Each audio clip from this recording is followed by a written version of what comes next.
내년에 동탄 2신도시에 입주 물량이 쏟아지면서 세입자를 구하지 못하는 역전세난이 벌어질 것이란 우려가 나옵니다. 하지만 세입자 비율이 20%에서 30%에 불과해 전세 물량을 무난히 소화할 것이란 분석도 있습니다. SK하이닉스가 2조 2천억 원을 들여 충북 청주에 최첨단 반도체 공장을 세웁니다. 프랜차이즈 가맹점들이 매출은 많지만 막상 가맹점 주인이 손에 쥐는 돈은 얼마 되지 않는 것으로 나타났습니다. 본사에 내는 수수료와 매출 원가가 높아 같은 돈을 벌어도 영업이익은 절반에 그쳤습니다. 금융당국의 실손 의료보험제도 개선에도 불구하고 보험주가 휘청이고 있습니다. 개선 정도가 업계 기대에 미치지 못했고 삼성화재의 깜짝 자동차 보험료 인하와 금리 인상 등의 이슈가 주가에 부정적인 영향을 미쳤습니다.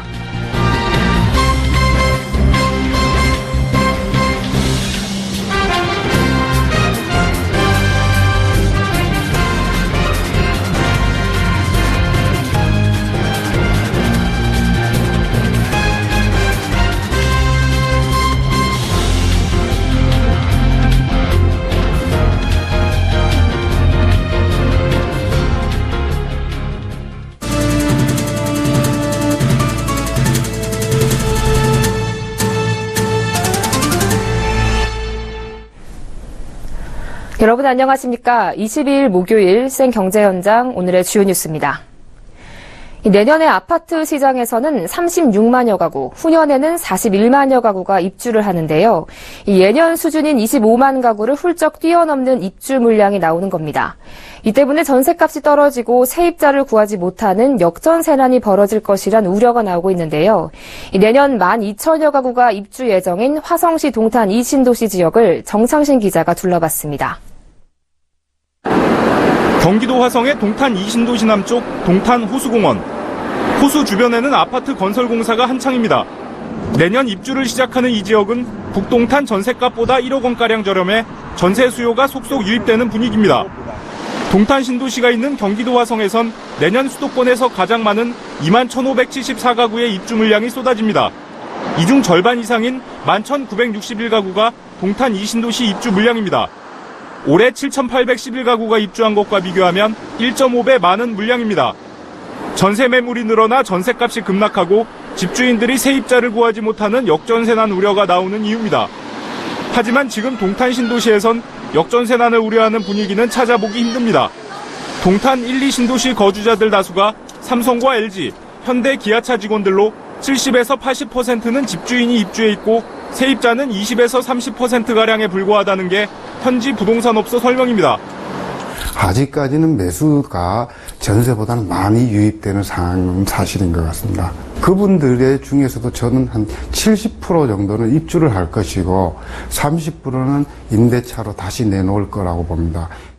지금 한 3억. SRT 동탄역이 개통돼 강남까지 15분이면 갈 수 있는 점도 동탄 신도시로의 인구 유입을 기대할 수 있다는 분위기입니다.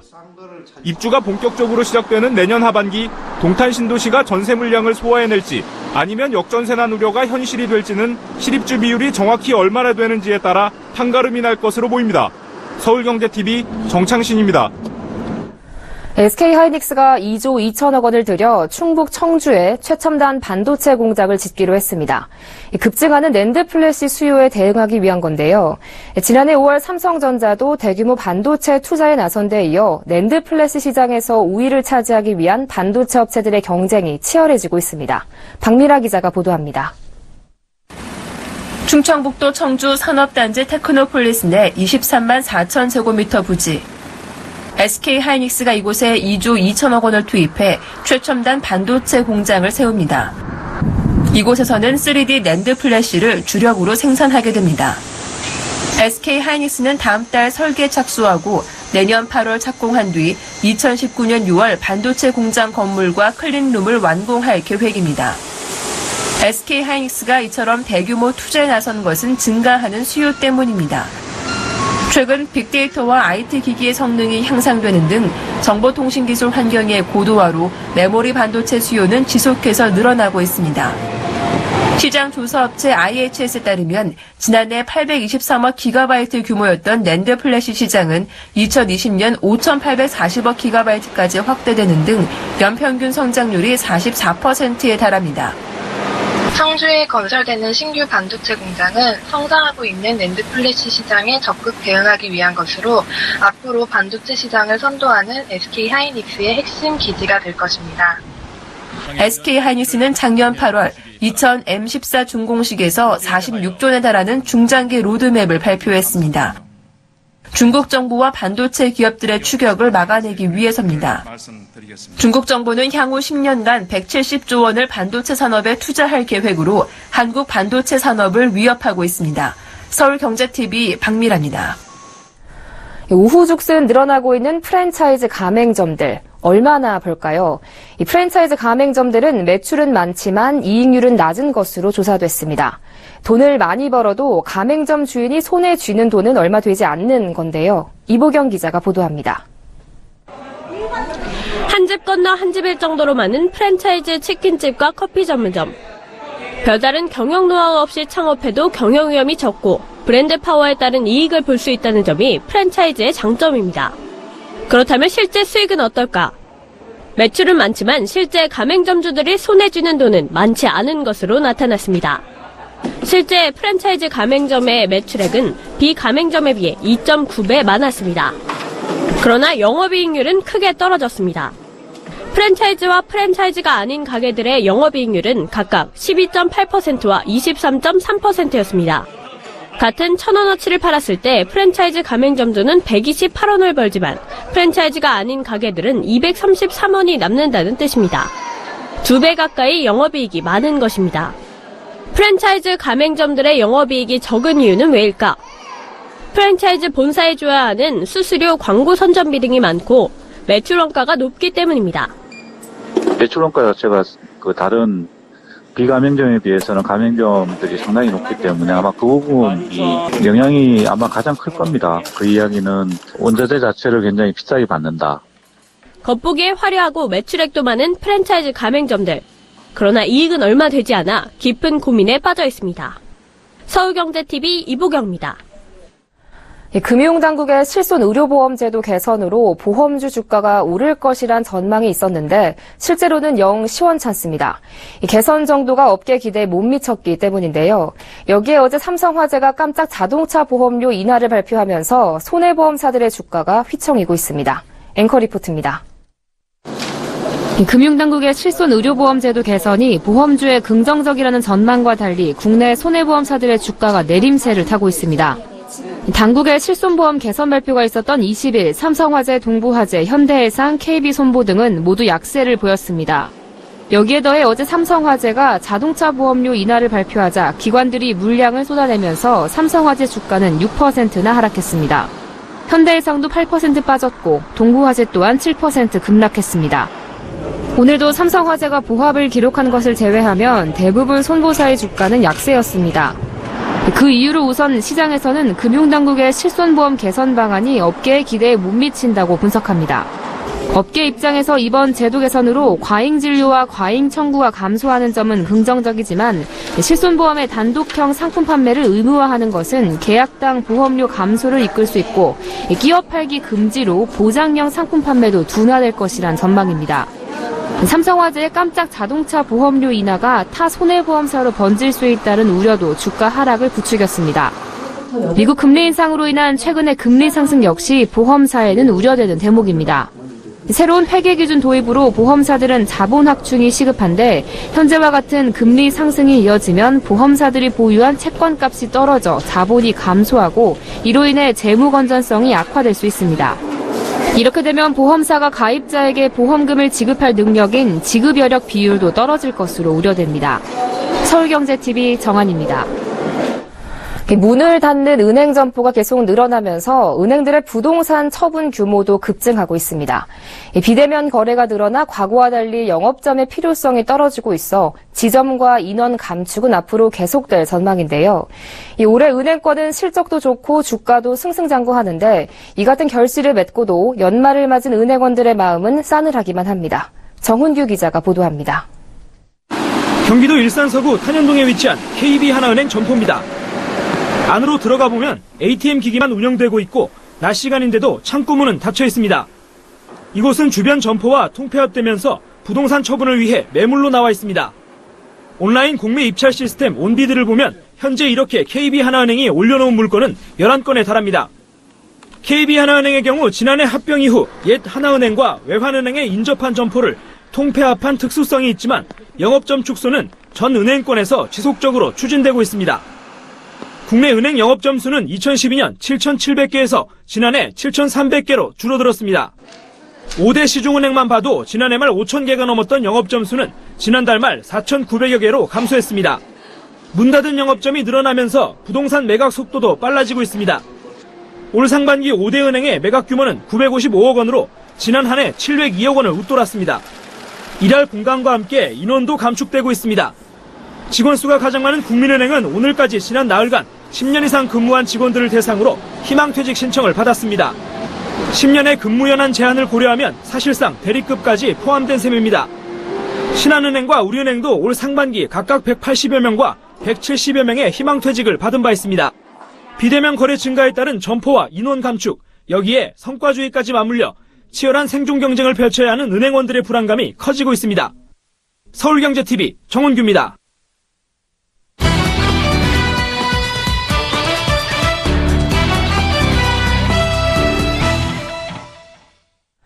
네, 최근 최순실 게이트에 이은 대통령 탄핵 소추안 등으로 정치권이 혼란스러운데요.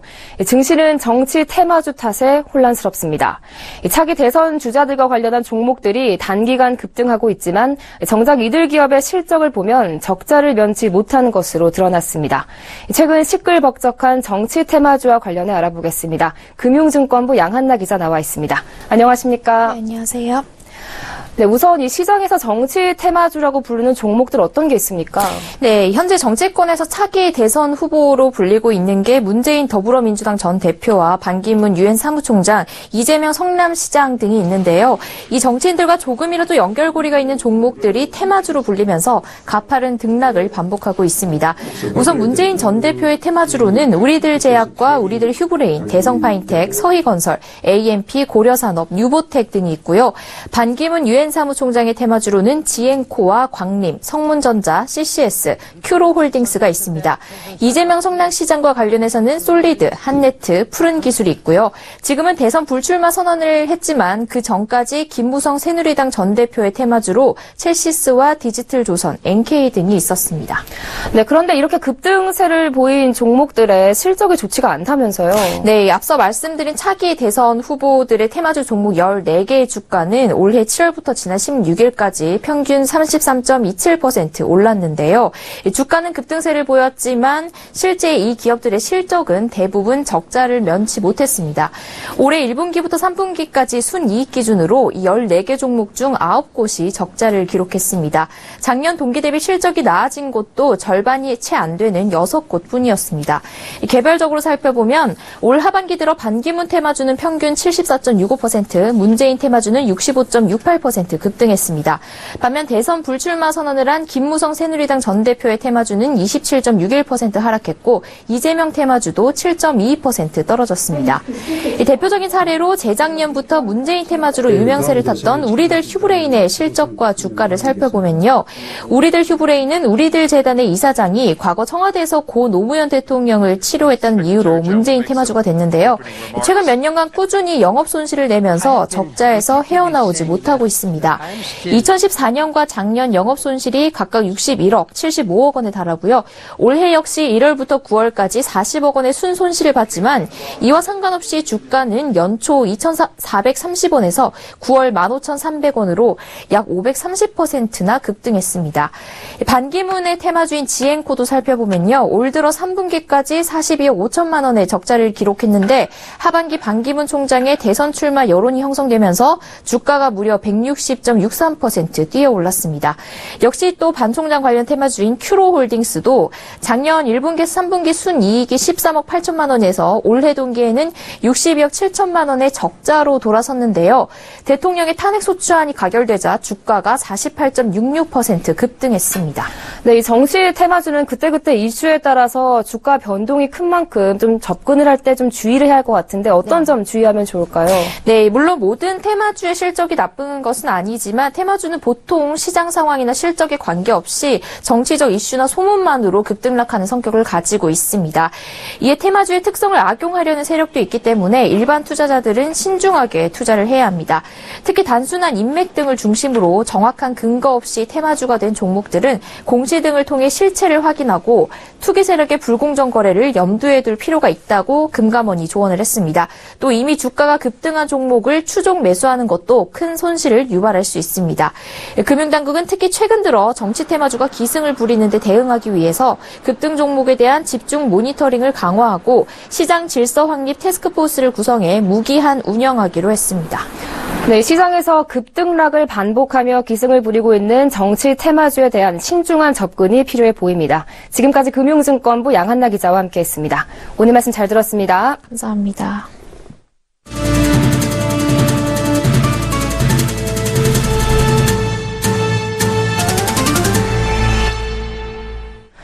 우병우 전 청와대 민정수석 비서관이 검찰 출두 후 약 한 달 반 만에 최순실 국정농단 5차 청문회의 모습을 드러냈습니다.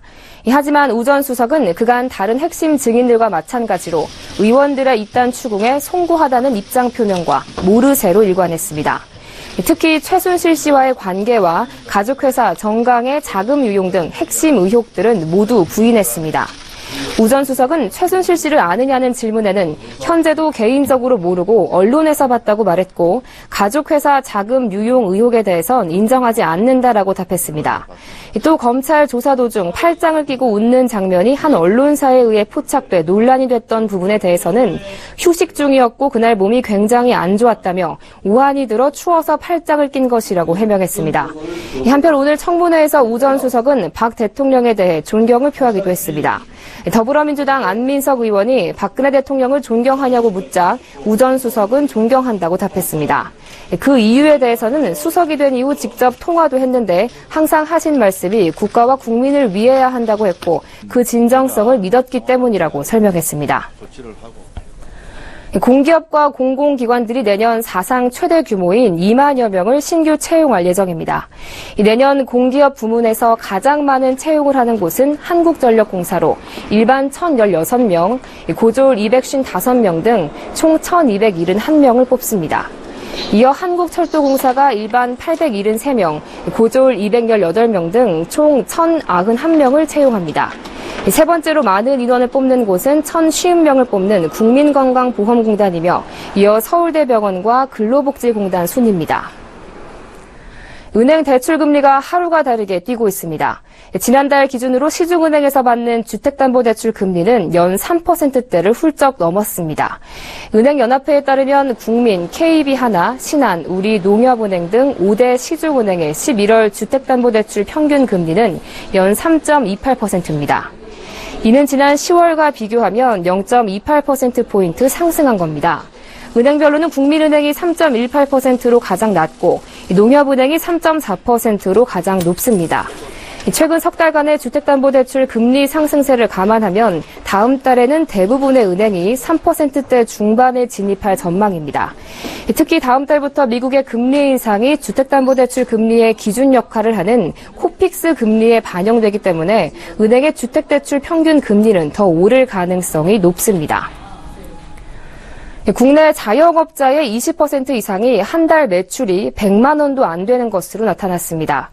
통계청이 발표한 자영업 현황 분석에 따르면 2015년 등록 사업자 규모는 479만 개에 이르는 것으로 조사됐습니다. 연매출이 1,200만 원 미만인 사업자는 101만 8천 개로 21.2%를 차지했습니다. 월 단위로 계산하면 한 달에 100만 원 미만으로 매출을 기록하는 곳이 자영업 5곳 중 한 곳 이상인 셈입니다. 매출액을 기준으로 연매출 1,200만 원에서 4,600만 원 미만인 곳은 146만 4천 개로 전체의 30.6%를 차지해 가장 큰 비중을 차지했습니다. 반면 연매출 1억 원 이상인 자영업은 14만 7천 개에 그쳤습니다. 대한항공 조종사 노동조합이 오늘부터 파업에 돌입함에 따라 이날 대한항공 국제선 항공편 4편과 국내선 14편이 결항됐습니다. 독일 보훔대학교 한스하트 교수 연구팀은 고추나 후추 속에 톡 쏘는 매운맛 성분인 캡사이신이 유방암 세포의 성장을 억제하고 죽인다는 연구 결과를 발표했습니다. 한 해 동안 국내에서 사람들이 잃어버리는 휴대전화가 약 114만 대에 달하지만 습득 신고로 기기를 되찾는 비율은 전체의 3%에 불과한 것으로 나타났습니다. 해양수산부 국립해양조사원에 따르면 우리나라 연안 해수면 상승 속도는 전 세계 평균보다 34% 높은 것으로 조사됐습니다.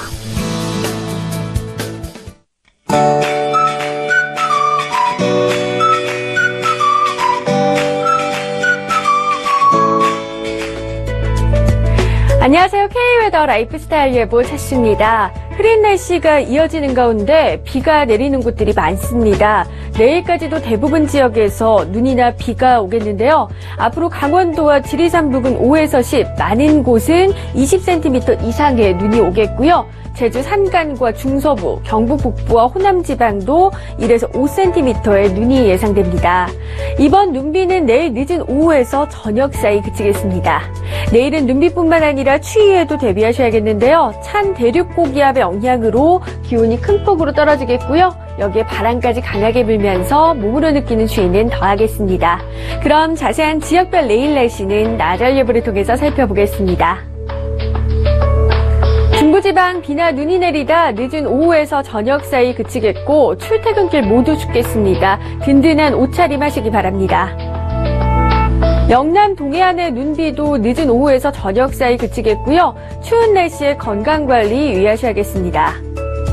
호남과 제주도를 중심으로 흐린 가운데 비나 눈이 오다 늦은 오후에서 저녁 사이 그치겠고 아침 기온 전주, 영도 등으로 오늘보다 크게 낮겠습니다. 전해상으로도 눈이나 비가 오는 가운데 파고가 매우 거세게 일겠습니다. 크리스마스 이브 아침에는 서울의 기온이 영하 6도까지 떨어지는 등 강한 추위가 찾아올 전망입니다. 날씨였습니다.